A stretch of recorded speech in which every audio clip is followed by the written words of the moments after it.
What's up, everybody? Welcome to the Echoes, a Notre Dame podcast. I'm Mike Golic Jr. She is Jessica Smetana.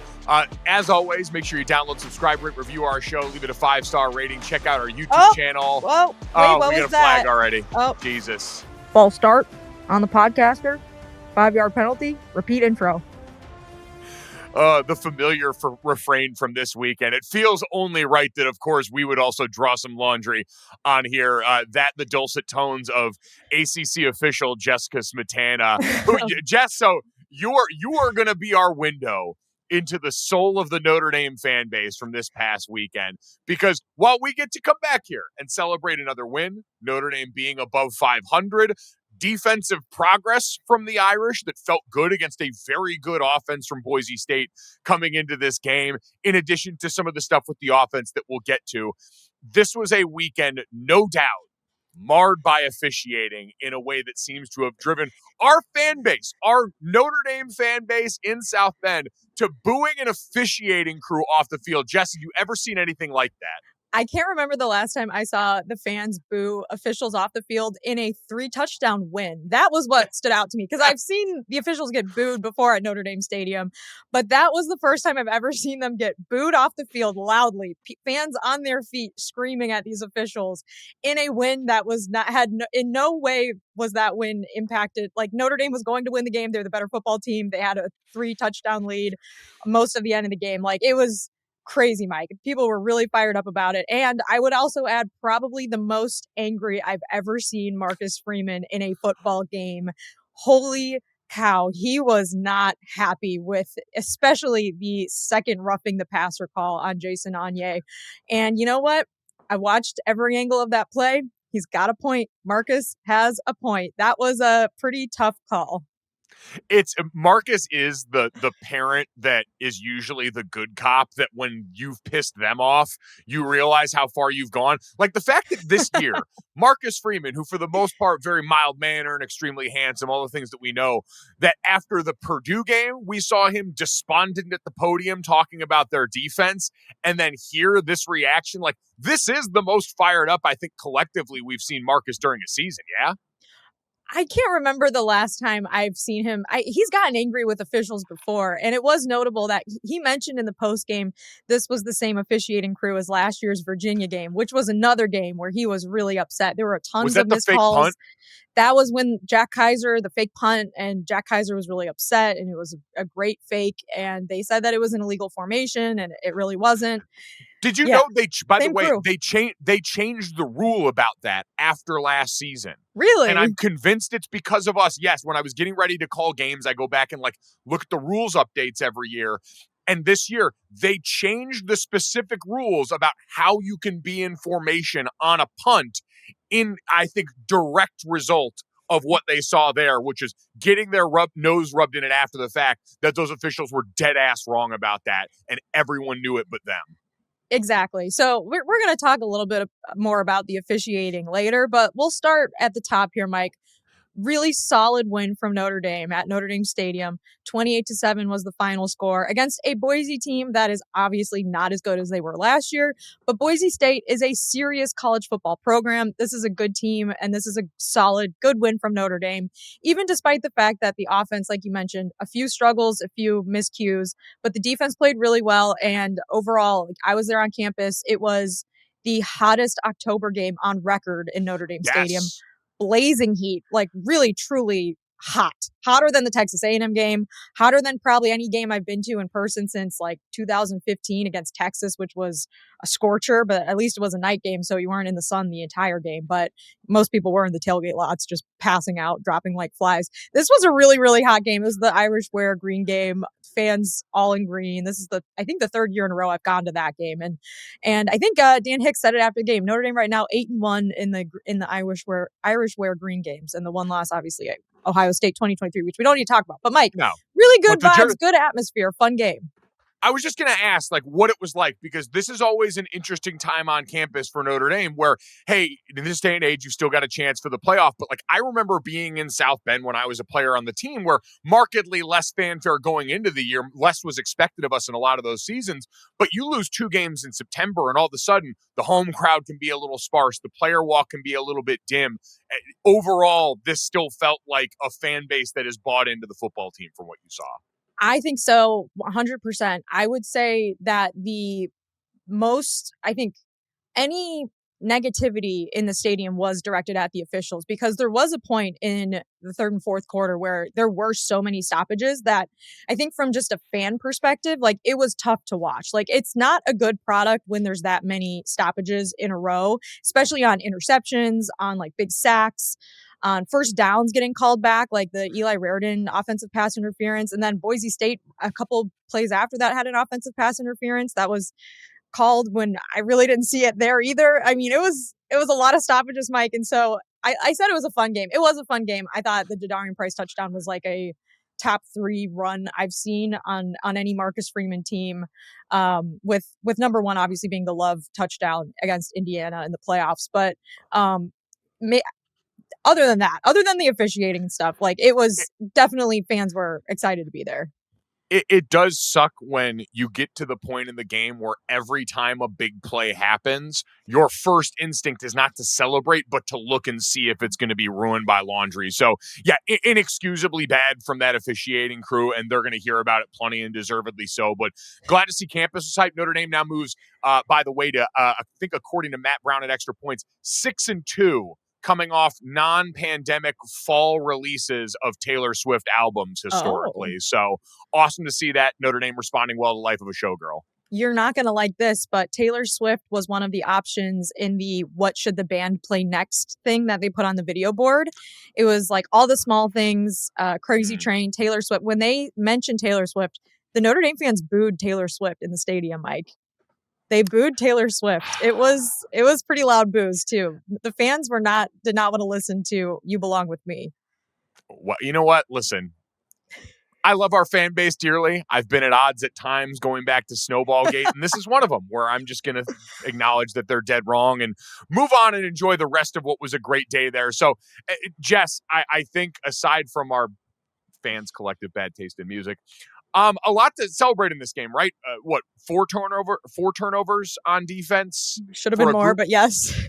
Honestly, I mean, going back and watching that Christian Gray, I don't know how he didn't intercept the ball on that first half look at it that ultimately resulted in it. But I feel like that was probably the biggest storyline coming out of this game for Notre Dame. Boise State's I believe, top 15 offense in terms of yards per game, even coming out of this one. But it had been a group that had been really productive. Maddox Madsen, veteran quarterback, obviously no Ashton Genty there. But, Jess, this is the second week in a row where post-Purdue that felt like the real come-to-Jesus moment for the Notre Dame defense. Healthier, Leonard Moore back out on the field, a couple of interceptions. This started to look more familiar. All the problems are not solved, but this is a group that collectively got after the quarterback a little bit better. I thought played connected a lot more, seemed to really understand what was expected of them. And then on the back end, defensively made plays. Certainly having your best player back helps with that. But we've talked about Tay Johnson, the continued steps he's making towards being a really exciting impact player. And we said he'd had his hands on a bunch of balls, just hadn't come up with one. Finally gets career interception number 1, which is awesome for him. Yeah, let's talk about Leonard Moore first, because him coming back, obviously, like the staff said, he wasn't 100%. He had an ankle sprain from that Texas A&M game, but he was ready to play. And so he came in and he just automatically makes such a big difference, because if you are an opposing quarterback, you cannot throw the ball near him. You cannot pass near Leonard Moore. He had 2 interceptions, Mike, on a day where the Jim Thorpe Award scouts were at the game. I was sitting next to them in the press box. Every time Leonard Moore did something, I was like, you see that? He had a great game, and it's huge to have him back. And I want to say the first half of the game, before Devontae Smith was ruled out with a calf injury, which is definitely something to keep an eye on. He did not play the second half, but the first half of the game, the secondary was probably the healthiest and the best group they've had out there this season so far, because now they are starting Tay Johnson. He is getting better week by week. I think he's someone who he got his first interception, but he also is a big hitter. There are a lot of plays where he's just in there making big hits and just bringing a lot of juice, I think, to that secondary and stepping in and making big plays. There was also a late hit out of bounds that they called on him that I also thought was a little ticky-tack, but he kind of picked himself back up. And I want to say it was Christian Gray I saw kind of walk over there and like pat him on the back, and like kind of just got right back into it, which, you know, he's a redshirt freshman. That's obviously an emotional play when you give up 15 yards like that after a big gain, but he got right back in it and was, you know, just back in the game right after. It didn't keep him down. So I thought it was a really impressive game again from him. And like I said, I will have to keep an eye on Devontae Smith, especially when we are focusing on, I mean, NC State next week, but also USC, because that's Dallas Golden. If he has to start there against USC, that's a really good wide receiver group. But really good stuff from the secondary, I thought. Like their best game. And also, like you said, if you're marrying the secondary with the pass rush and the guys up front, they had a great game too. 4 sacks in this game. Definitely a game where, you know, wasn't all on the stat sheet because they were getting in Madsen's face. There were a few times where I thought like Madsen he's very elusive, but also I thought Notre Dame's tackling, they could clean some things up there. Like there could have been more tackles for loss, more sacks, but he did get rid of the ball and he kind of scooted around quickly. But there were just a few times, especially I want to say in the fourth quarter, he held on to the ball and there were 2 Notre Dame guys right there. Would have been a huge tackle for loss, huge sack. And they kind of both whiffed on him and he was able to get a big gain out of it. But otherwise, I thought the defensive line for Notre Dame had by far their best game of the season. Yes, no question. And this was kind of the Boubacar Traore that we had always expected going into this year, one that looked a lot more dynamic, flashed up field a bunch. Gabe Rubio continues to be our best defensive tackle. I think that's a pretty stock take at this point. And I loved, to your point about the secondary, like Tay Johnson's got a chance to become our playmaker back there outside of Leonard Moore, who obviously is that. But like what we lost in Xavier Watts last year, Adon Schuler's a really good player, but he's, I don't think, going to replace that one for one at all. So if there's a guy that's really got a chance, it seems like it's Tay. To your point about him flying around, him being the juice player, like you need a guy like that who's going to fill everyone's bucket. He seems to do that naturally, which is awesome.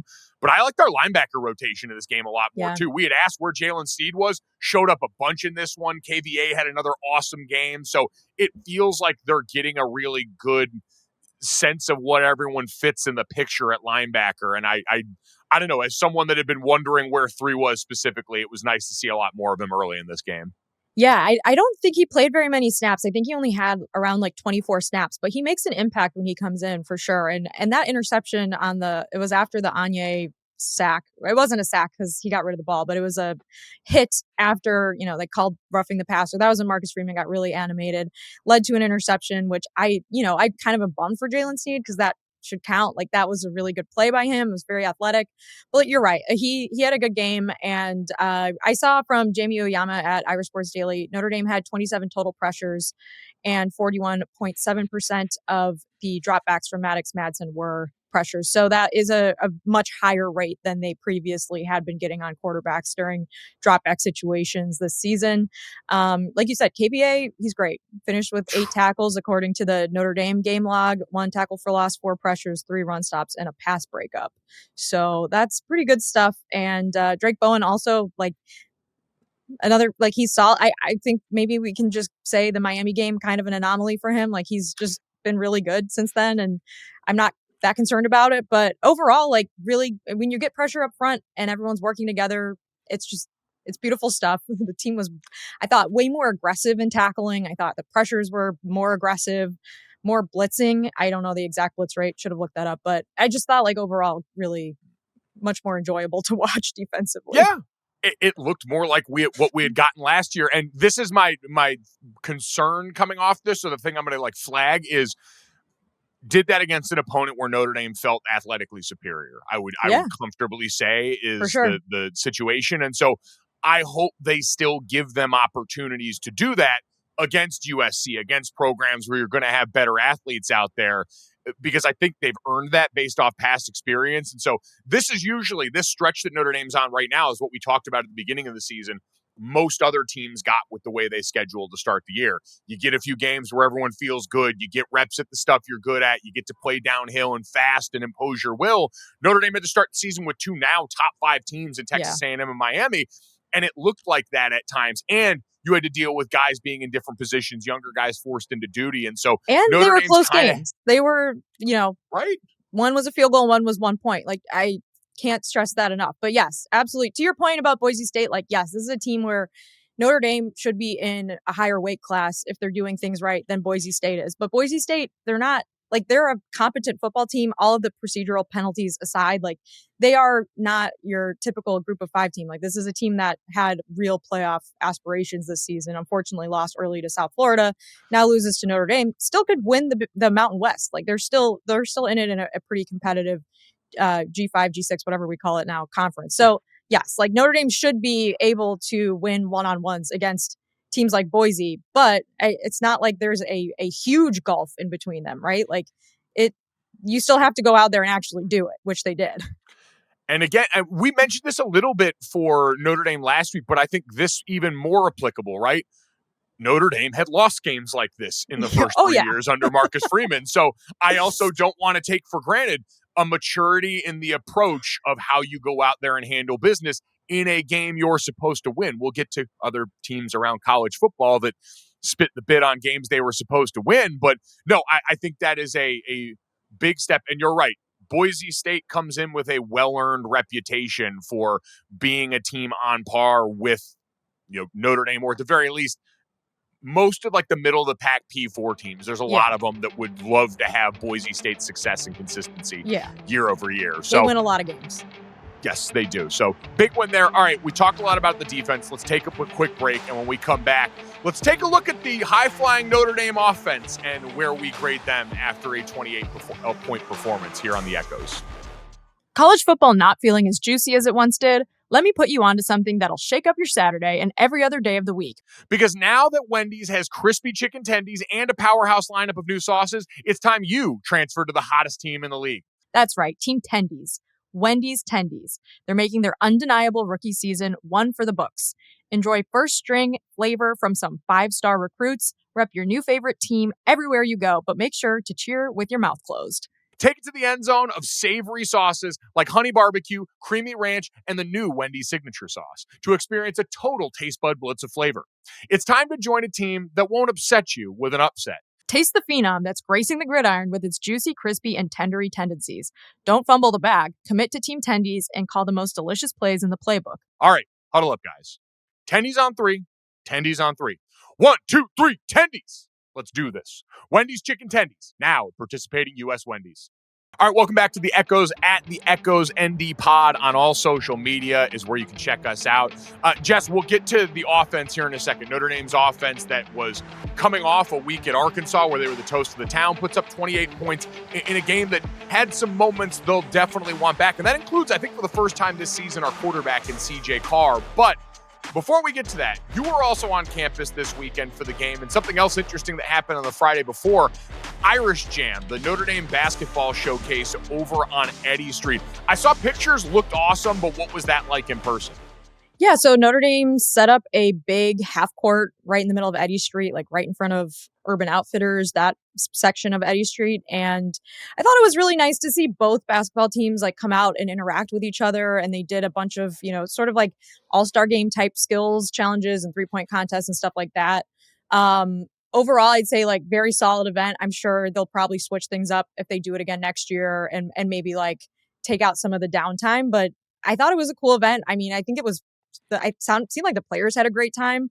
And I think it's sort of an effort, from what I can tell, for the university to kind of like get some more fan community engagement with people, not just, maybe they're in town for the football game and they don't necessarily know what's going on with the basketball team, to kind of just get people involved. They released those new alternate jerseys, Mike, that I think, they're black with gold lettering.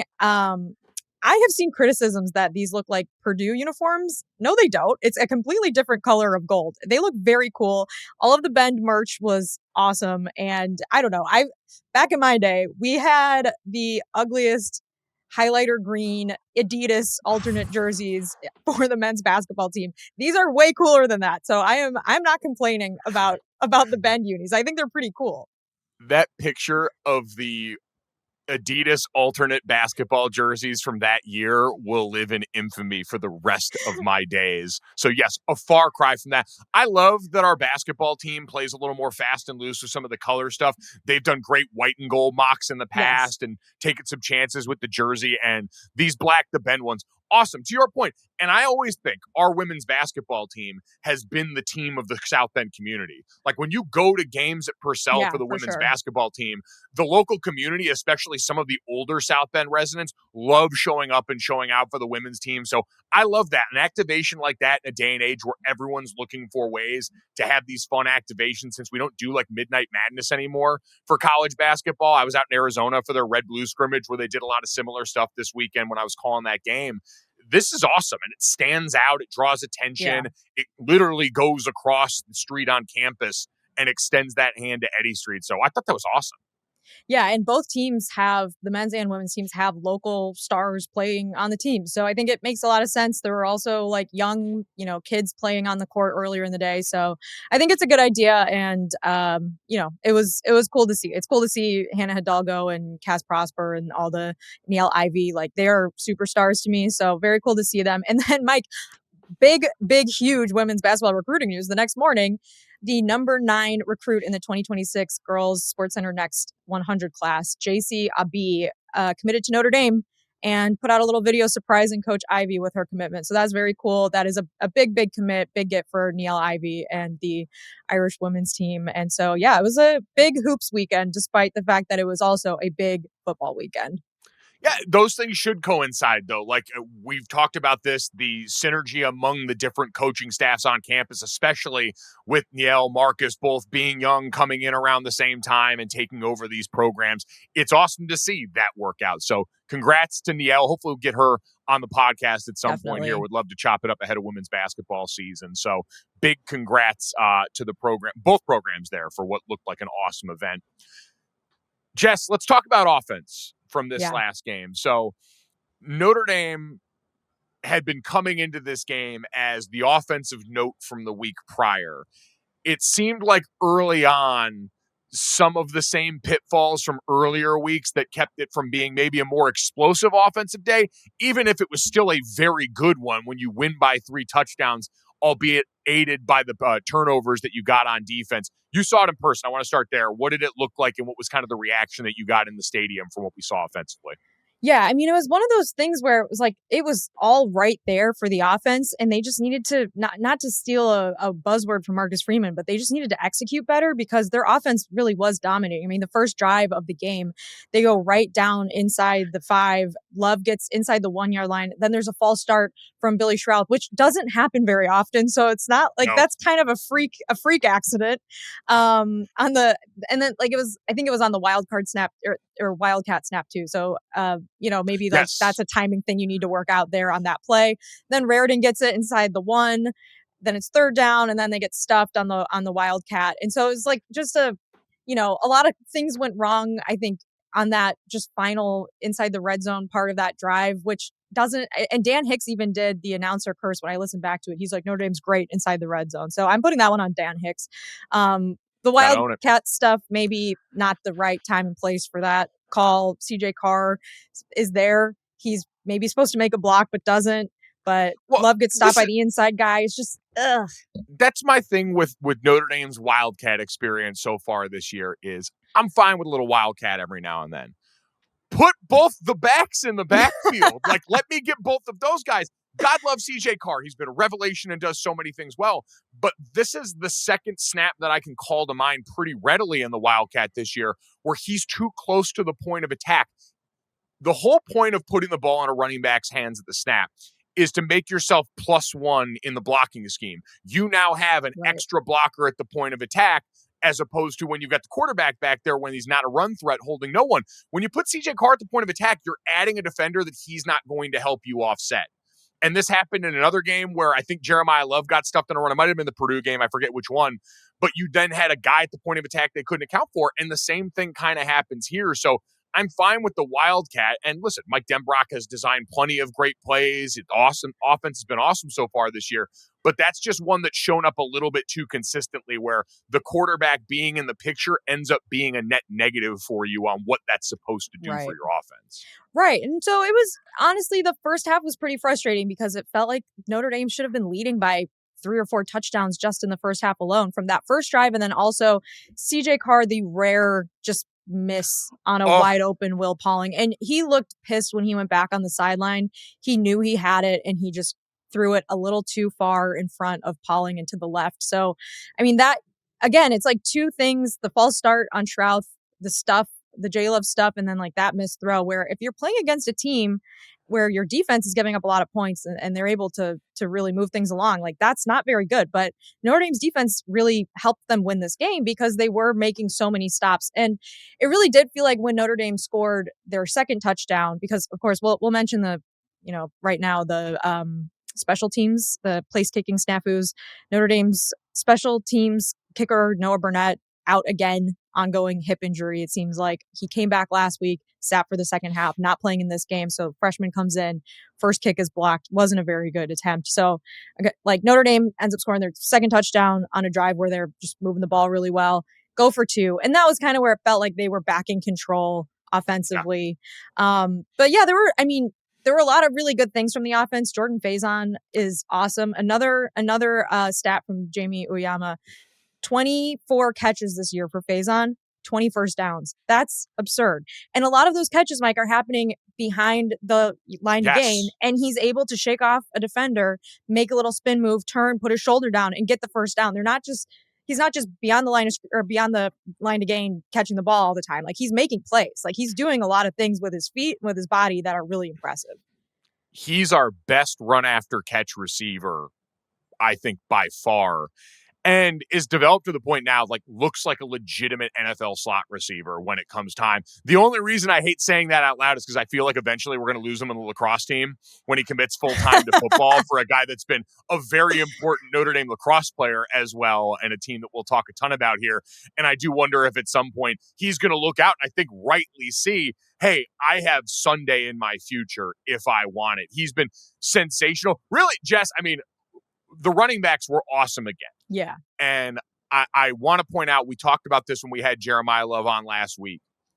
Him and Jadarian Price, in addition to being two of the most talented backs and great runners, are incredible pass protectors. Both of them had moments in this game where they had bone-crushing blocks in pass protection. I think it was Price that had a great pickup on an inside twist. Him and Ashton Craig sorted it perfectly, nailed it, and that was the one where CJ Carr, I believe, airmailed it. Oh, no, that was Jeremiah Love's.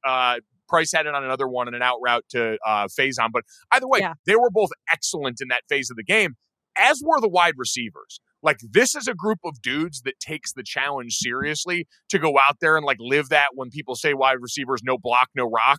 This group actually does it, and Faison is, to me, the point of the spear on that. Like, he leads the charge. And you saw it, Jess, on that Price long touchdown run. Good runs happen when the O-line blocks. Great runs happen when the wide receivers block.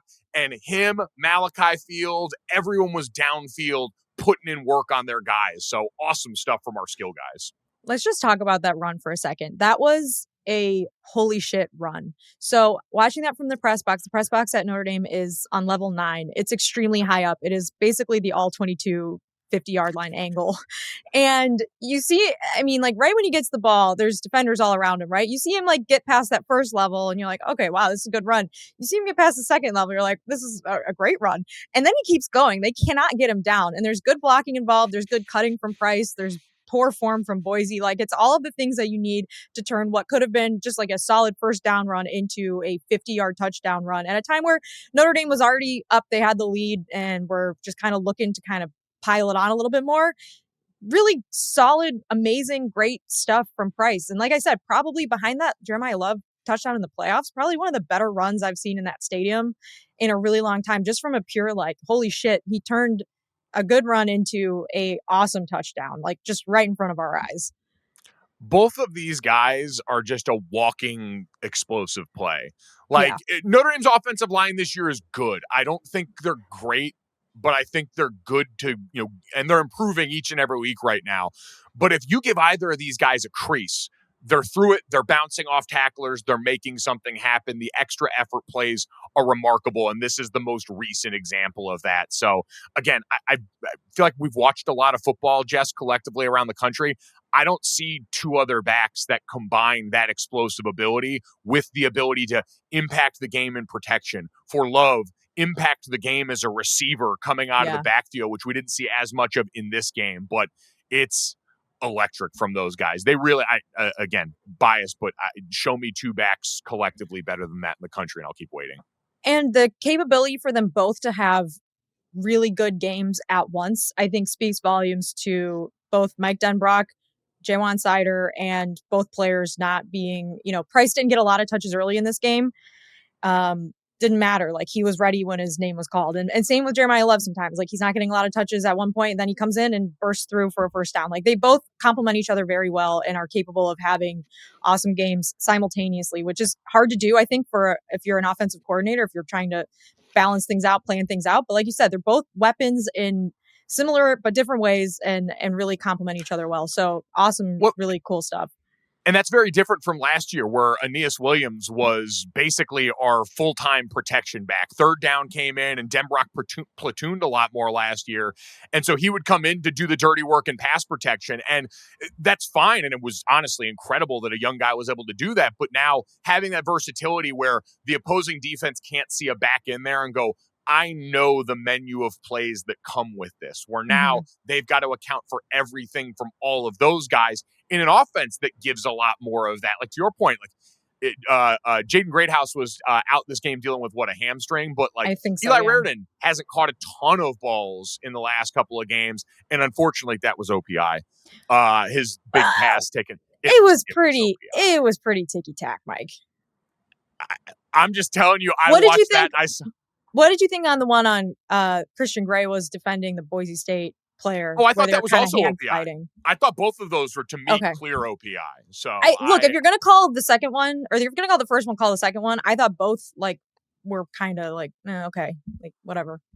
Listen, would I like to have not seen that for Eli, who, again, I wanted to see get the reward for going out, working hard as a blocker the way that he has. So overall for the offense, Jess, the bones of all the stuff that's been great about this season was still there. It was just a couple of plays left on the table for everybody. We still had big ones made. Shout out to CJ Carr for showing off the wheels. Again, that little pump fake on the perimeter was sassy. Oh, that was sick. Also, Malachi Fields catches first of all, the catch that eventually didn't count because it was defensive pass interference and he was out of bounds and it bounced off his leg and he caught it. That was cool. That was cool even though it didn't count. But then they go back to him and the Notre Dame video team puts out a clip of him basically being like, call it again, don't chicken out, just run the same play. Don't overthink it, basically.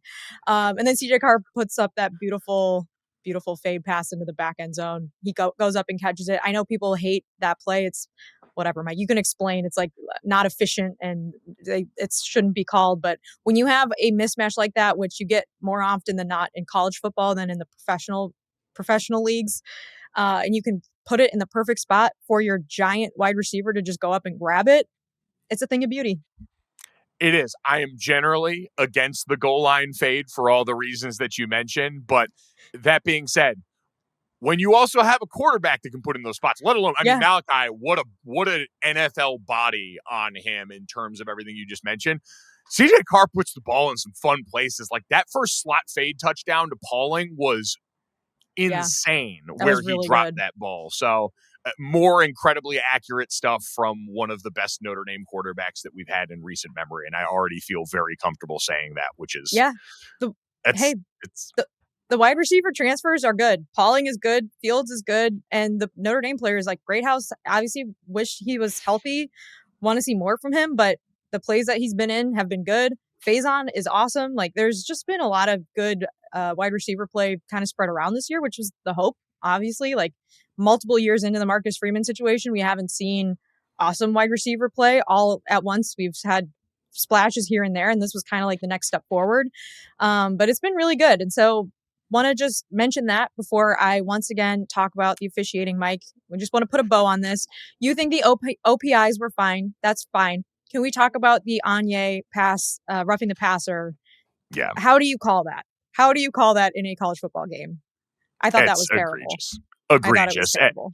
Roughing the passer is already one of the most poorly officiated plays so often. So to have it happen then to your team is just a reminder of what a complete disgrace that is. So no, that one I'm with you. And then the first roughing the passer, I went back and watched it. KVA's open hand. It's kind of like there's a lot of players around the quarterback. Quarterback kind of runs out and escapes. KVA's hand touches his helmet. They call roughing on that 15-yard penalty. I get it because it's contact to the helmet, but that's another one where it's like, is that 15 yards? I'm with you. I'm an offensive player, a former offensive player. So in general, I'm cool with rules that keep it moving.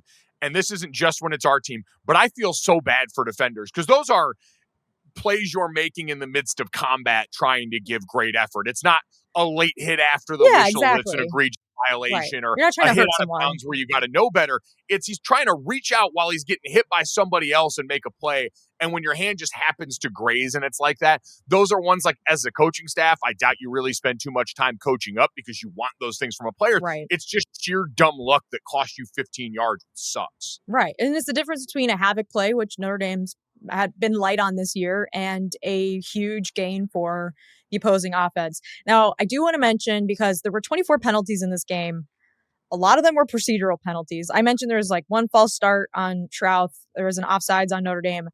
A lot of it was Boise State false starting, and those were all fine. So they're really, I mean, it was bad. I thought like egregious calls in the second half, but a lot of the first quarter stuff, Mike, was Boise State's backup center having a really tough day.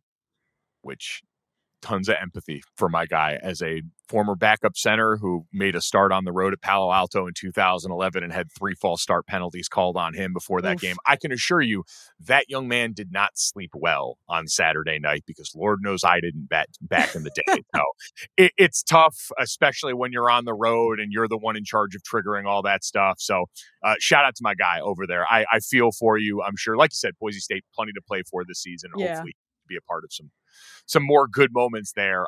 Jeremiah Love went down briefly in this game, ended up coming back in, was fine. So that's a huge sigh of relief. Tried to hurdle someone and almost scissor kicked him in the chest. That was wild. Very funny. So yeah, I'm glad that wasn't a penalty because I have seen that be called at the NFL level before. The Love, when he went down, they were replaying the video of his and like kind of focusing on his knee and his feet. He also kind of got hit in the helmet on that play. So I'm not exactly sure what happened there. I'm sure Coach, if he hasn't already addressed it in the Monday press conference, maybe we'll get addressed later on. But he came back in and was playing really well afterwards. So hopefully he's just fine and it was nothing. Wagner also went down for a couple plays, Mike, early, which I texted you about while you were calling your game. So we continue the streak of unhinged text messages on Saturdays from me to you that you can't respond to and that probably make you miserable and scared. And I'm sorry for that, but I can't help it. No, I pray they never stop. And yes, we'll catalog the entire series of things Jess has said to me while I'm calling a football game during Notre Dame's window. It's been spectacular so far this season. Glad everyone's okay. Keep the text messages coming. We got more podcasts coming for you guys. We're going to take a quick break. And when we come back, we'll take a brief peek elsewhere in the top 25 to see how Notre Dame Station continues to improve there and some balling from the Irish and the pros next on the Echoes. Thanks for tuning in to the Echoes podcast. We're going to talk a little bit, Mike, about some of the other things that happened in this college football weekend that impact Notre Dame. And also we're going to look ahead a tiny bit to the NC State game because obviously we have to mention Notre Dame back at home next weekend against an ACC opponent that they've played quite a bit over the last few years with Dave Doran. So first off, Mike, you were calling a game at Arizona this past weekend? Arizona, yep. Okay.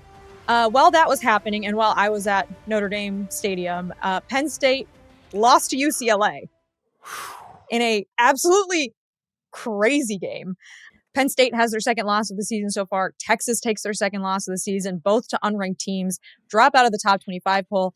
Obviously, there has been so much chatter about does Notre Dame get in at 10-2 with losses that still on paper look really, really good to Texas A&M and Miami. So just wanted to talk about that really quickly because when you play your tough teams early and you lose, it seems like everything's bad and it sucks. But then the other teams, they eventually have to catch up and play some ranked teams too. And it's hard to win all those games. So this is why, personally, I'm not trying to overreact about playoff stuff this early in the season because I did not have Penn State losing to UCLA on my bingo card. And that was a team that was preseason number 2, I believe. Texas also Yes. was preseason number 3. One. Number 1? They were I thought Ohio preseason State 1. was 1. That's even worse. So yeah, I mean, things not looking good for Arch Manning. Things not looking good for either of those teams. Obviously, they could work their way back up into the top 25, maybe make a playoff run. But yeah, this is college football, and crazy stuff happens every week.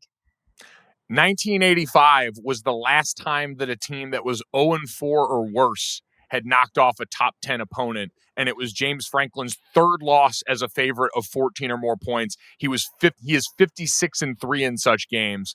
949 winning percentage is better than almost every other team in the country. Like, this is the atypical James Franklin losing to a team that he's supposed to beat. Usually that's fine, and it's the games like Oregon last week that we saw. Defense just looked lifeless. That looked like a team that did not want to be out here in that game in the Rose Bowl. So yeah. And Mike, Jim Knowles was hired to be the defensive coordinator at Penn State, someone that Notre Dame was very interested in.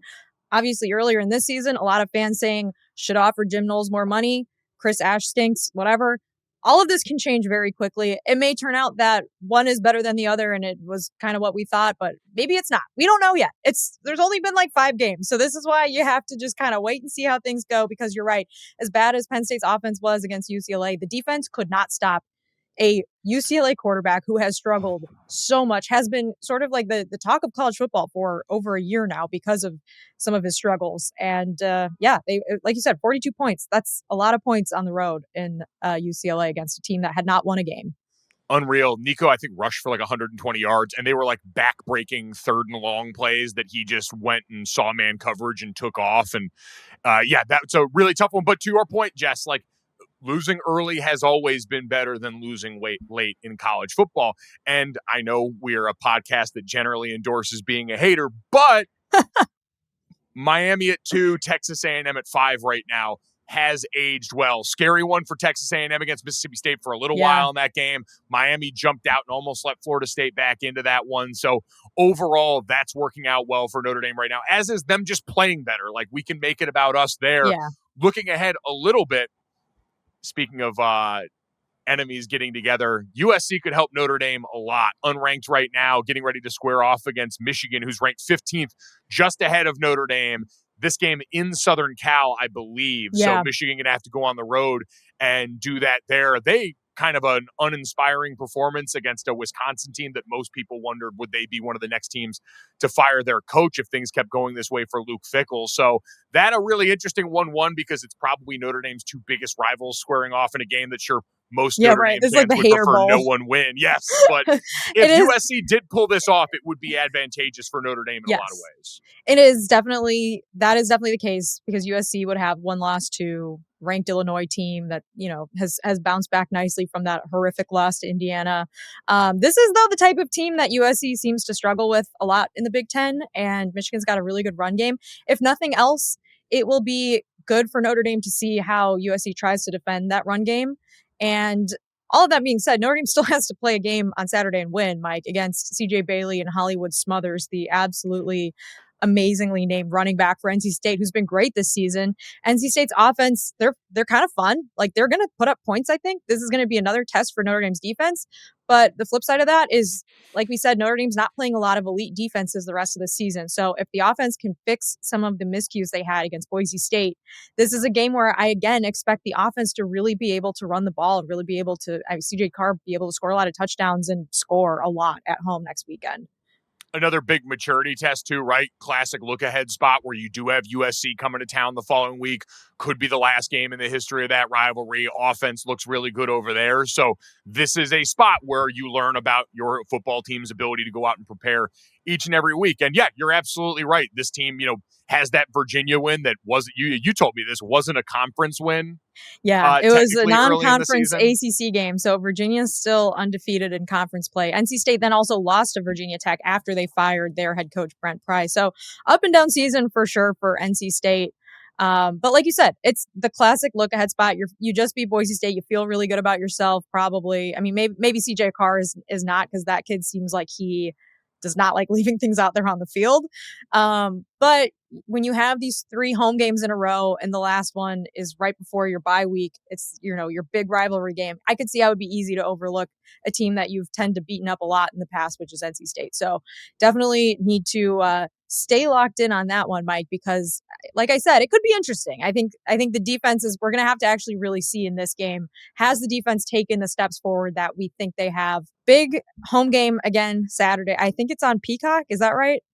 I don't know. I'll have to double one check of these on that. One of these has got to be a Peacock game. I don't think it's a USC game. But this is the Peacock game. So this is a 3:30 Eastern kick on Peacock. You are correct. So download your apps. Yes. Don't wait until 3:29 on Saturday, like I probably would have done if we didn't just look that up. Make sure you time out your free trial well. Exactly. And before we go, Mike, one last thing. We talked a lot about the women's basketball team. There's 3 Notre Dame women's basketball players, alumni in this WNBA finals, and one of them had a record-setting finals game too.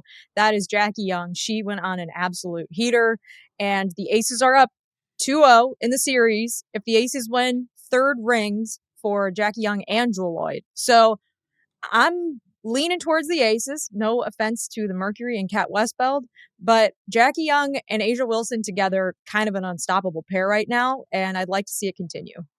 I saw this stat the other day. We were talking about this on the show Golic and Golic on FanDuel Sports Network.